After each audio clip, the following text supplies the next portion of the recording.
말씀 씨앗을 심어요. 사랑하는 친구들, 말씀 씨앗 시간이에요. 오늘 말씀은 사무엘하 19장부터 21장까지 말씀이에요. 다 함께 말씀 씨앗 심을게요. 사무엘하 19장. 백성들이 요압에게 말했습니다. 왕이 압살롬 때문에 너무 슬퍼하며 울고 계십니다.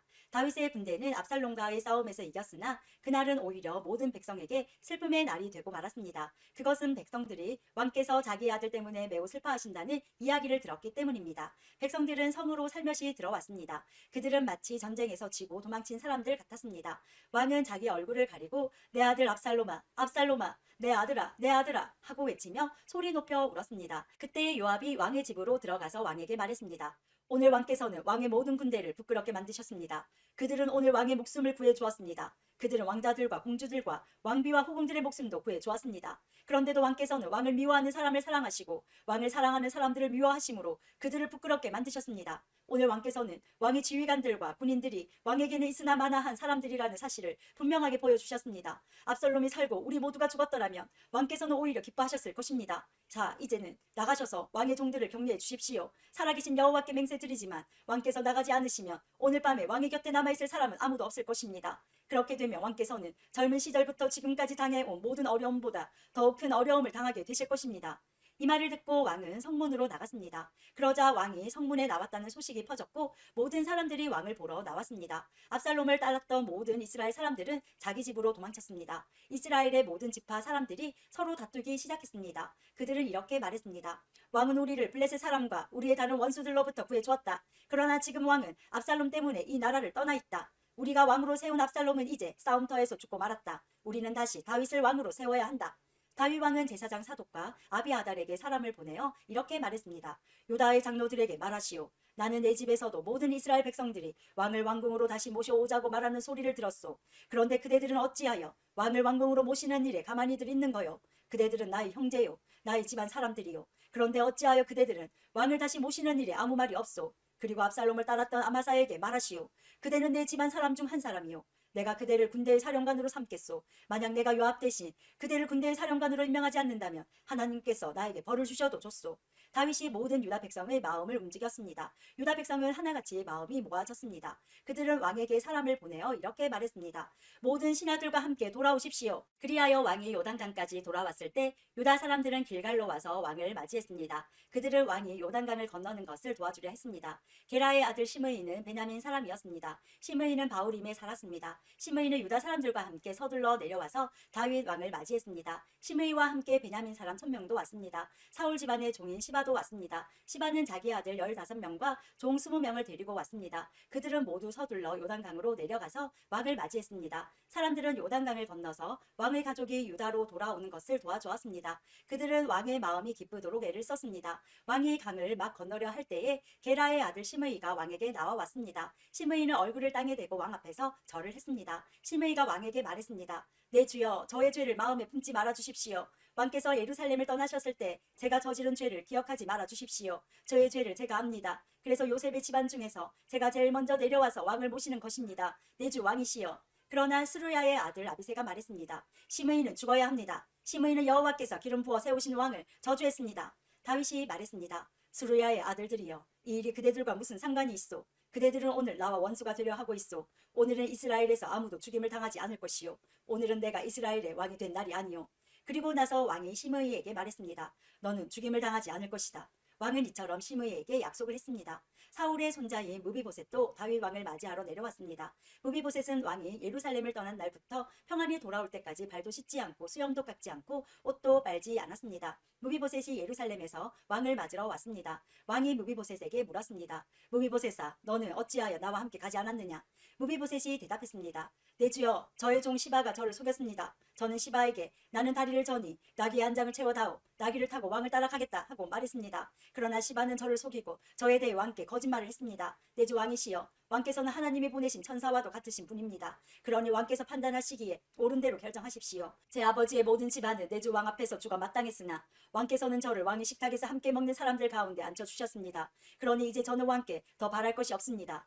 왕이 무비보셋에게 말했습니다. 그만두어라. 너와 시바가 땅을 나누어 가져라. 무비보셋이 왕에게 말했습니다. 시바에게 땅을 다 주십시오. 저는 내 주 왕께서 집에 평안히 돌아오신 것만으로도 만족합니다. 길라앗 사람 바르실레가 로글림에서 왕을 배웅하기 위하여 요단에 왔습니다. 바르실레는 80살이나 된 아주 늙은 사람이었고 아주 부자였습니다. 바르실레는 다윗이 마하나임에 머물러 있을 때 왕을 돌보아 주었습니다. 다윗이 바르실레에게 말했습니다. 나와 함께 강을 건너서 예루살렘으로 갑시다. 그러면 내가 그대를 돌보아 드리겠소. 그러나 바르실레가 왕에게 대답했습니다. 제 나이가 얼마인지 아십니까? 제가 왕과 함께 예루살렘으로 갈 수 있다고 생각하십니까? 제 나이가 80살입니다. 저는 먹고 마셔도 맛을 모를 만큼 늙었습니다. 저는 젊은 남자와 여자가 노래를 해도 그 소리를 알아들을 수 없을 만큼 늙었습니다. 그러니 저와 같은 사람에게 마음을 쓰지 마십시오. 저는 왕에게 상을 받을 자격이 없습니다. 왕을 모시고 요단강을 건너기는 하겠습니다. 하지만 그 다음에는 다시 돌아가서 제가 사는 성에서 죽음을 맞이할 수 있게 해주십시오. 제 부모님의 무덤 가까운 곳에서 죽게 해주십시오. 하지만 여기에 왕의 종 기맘이 있습니다. 내 주 왕이시여, 제 아들 기맘을 데리고 가셔서 왕께서 좋으실 대로 하십시오.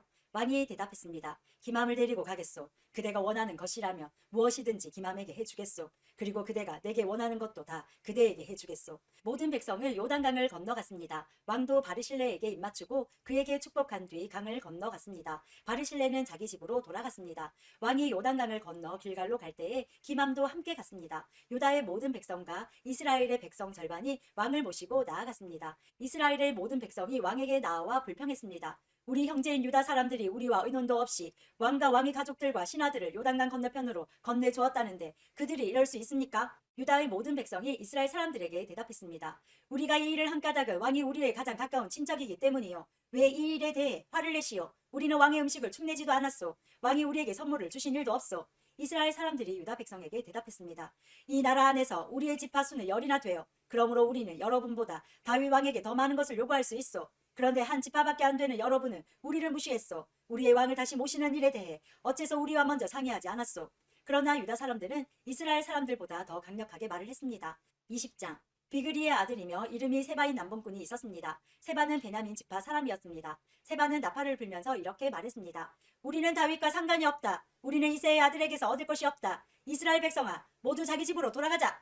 그리하여 모든 이스라엘 백성이 다윗을 떠나 비그리의 아들 세바를 따랐습니다. 그러나 유다 사람들은 요단강에서 예루살렘에 이르기까지 자기 왕의 곁을 떠나지 않았습니다. 다윗은 예루살렘에 있는 왕궁으로 돌아왔습니다. 전에 다윗은 왕궁을 지키기 위해 후궁 10명을 남겨둔 일이 있습니다. 다윗은 그 후궁들을 잡아다가 별실에 가두고 보초들을 세워 놓았습니다. 후궁들은 죽을 때까지 그 집에 갇혀 살았습니다. 다윗은 그들에게 음식을 주기는 했지만 그들과 함께 잠을 자지는 않았습니다. 그들은 죽을 때까지 과부나 다름없이 살았습니다. 왕이 아마사에게 말했습니다. 유다 사람들에게 3일 안으로 나에게 나아오라고 전하시오. 그리고 그대도 함께 오시오.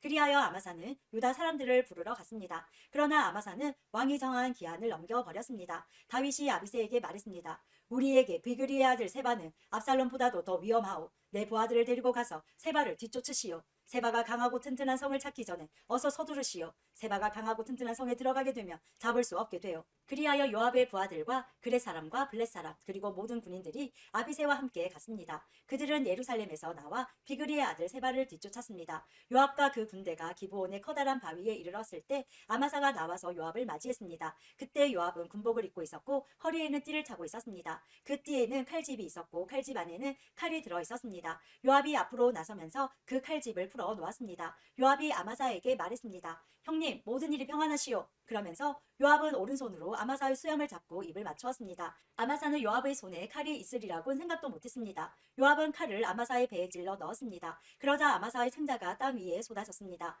아마사는 그 자리에서 죽었기 때문에 요압이 다시 아마사를 칼로 찌를 필요가 없었습니다. 그리고 나서 요압과 그의 동생 아비새는 계속해서 비그리의 아들 세바를 뒤쫓았습니다. 요압의 부하 중 한 사람이 아마사의 시체 곁에 서 있다가 말했습니다.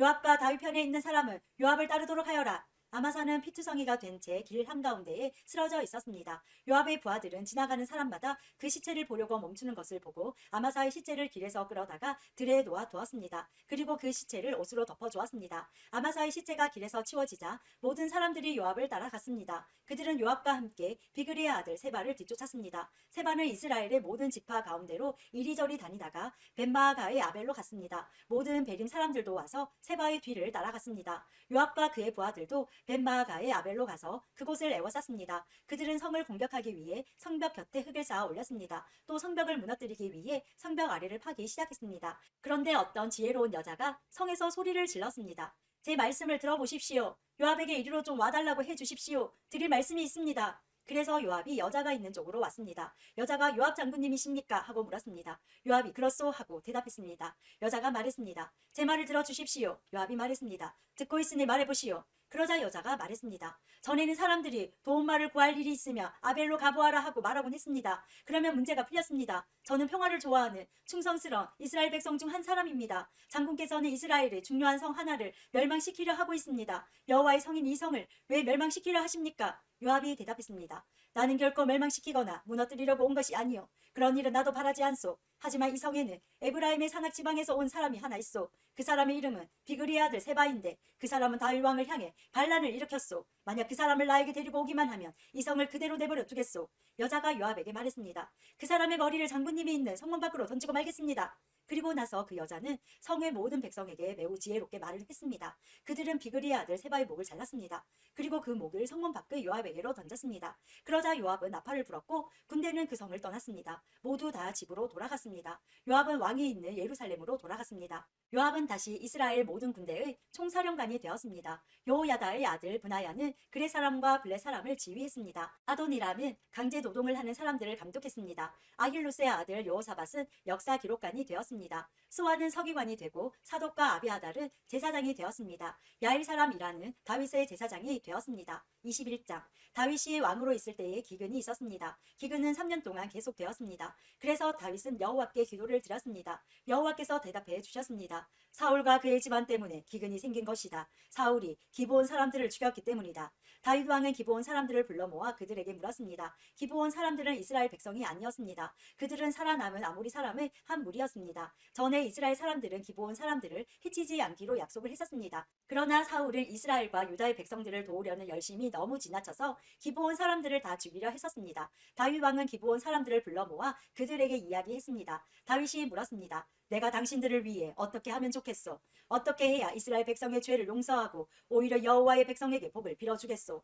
기브온 사람들이 다윗에게 대답했습니다. 사울과 그의 지방과 우리 사이의 문제는 금이나 은으로 해결할 수 없는 문제입니다. 이것은 사람의 목숨으로 보상될 문제입니다. 그런데 우리는 이스라엘 사람을 죽일 권한이 없습니다. 그 말을 듣고 다윗이 다시 그들에게 물었습니다. 그렇다면 당신들이 바라는 것은 무엇이요? 기브온 사람들이 다윗에게 대답했습니다. 사울은 우리에게 몹쓸 짓을 했습니다. 사울은 우리를 전멸시켜 이스라엘 땅에 남지 못하도록 음모를 꾸몄습니다. 그러니 사울의 아들 7명을 우리에게 넘겨주십시오. 그러면 사울의 고향인 기브아에서 그리고 여호와 앞에서 그들을 목매어 달겠습니다. 왕이 말했습니다. 그들을 넘겨주겠소.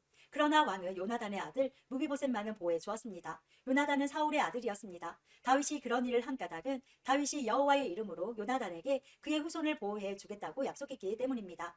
그래서 왕은 리스바와 사울 사이에서 태어난 아들인 알모니와 무비보셋을 붙잡았습니다. 리스바는 아야의 딸이었습니다. 그리고 왕은 사울의 딸 메랍의 5 아들을 붙잡았습니다. 메랍의 5 아들의 아버지는 아드리엘이었습니다. 아드리엘은 모올라 사람 바르실레의 아들이었습니다. 다윗은 이들 7명을 기브온 사람들에게 넘겨주었습니다. 그러자 기브온 사람들은 언덕 위에서 여호와 앞에 그들을 목매달았습니다. 7 아들이 다 함께 죽었습니다. 그들은 추수를 시작할 무렵에 죽임을 당했습니다. 그때는 사람들이 보리를 막 거둘 때였습니다. 아야의 딸 리스바는 거친 배로 만든 천을 가져다가 바위 위에 그것을 폈습니다. 그리고 리스바는 추수가 시작될 때부터 비가 내릴 때까지 하늘의 새들이 자기 아들들의 시체를 건드리지 못하게 막았습니다. 또 밤이 되면 들짐승들이 시체를 건드리지 못하게 막았습니다. 사람들이 사울의 후궁이었던 리스바가 하고 있는 일을 다윗에게 이야기했습니다. 그러자 다윗은 사울과 요나단의 뼈를 길르앗의 야베스 사람들에게서 찾아왔습니다. 전에 블레셋 사람들이 길보아에서 사울과 요나단을 죽인 후 시체들을 벳산 거리에 매달았습니다. 그때 길르앗의 야베스 사람들이 몰래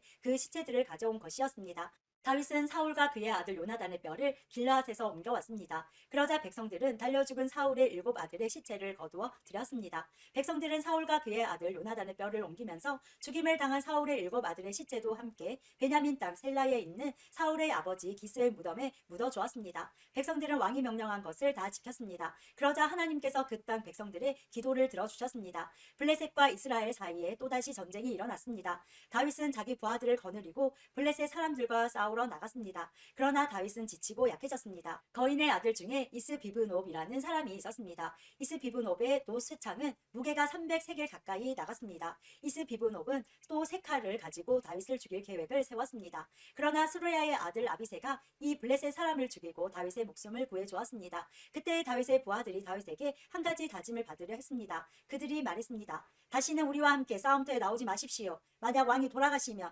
이스라엘의 등불이 꺼지는 것과 같습니다. 그 후 곱에서 다시 블레셋과 싸움이 있었습니다. 후사 사람 시브게가 거인의 아들 중 하나인 삽을 죽였습니다. 그 후 곱에서 또다시 블레셋과 싸움이 있었습니다. 베들레헴 사람 야레 오르김의 아들 엘하나니 가드 사람 골리앗의 동생 라우미를 죽였습니다. 그의 창은 배틀채만큼 컸습니다. 가드에서도 또다시 전쟁이 일어났습니다. 거기에는 굉장히 큰 거인이 있었습니다. 그 사람의 손가락은 한 손에 6개씩 있었고 발가락도 한쪽에 6개씩 있었습니다. 그러니까 그 사람의 손가락과 발가락은 모두 24개였습니다. 이 사람도 역시 거인의 아들이었습니다. 이 사람은 이스라엘에 맞서 싸우다가 요나단에게 죽임을 당했습니다. 요나단은 다윗의 형인 삼마의 아들이었습니다. 이들 네 사람은 모두 가드에 사는 거인의 아들들이었습니다. 그들은 모두 다윗과 그의 부하들에게 죽임을 당했습니다. 오늘도 말씀 씨앗 모두 잘 심었어요. 우리 내일 또 만나요.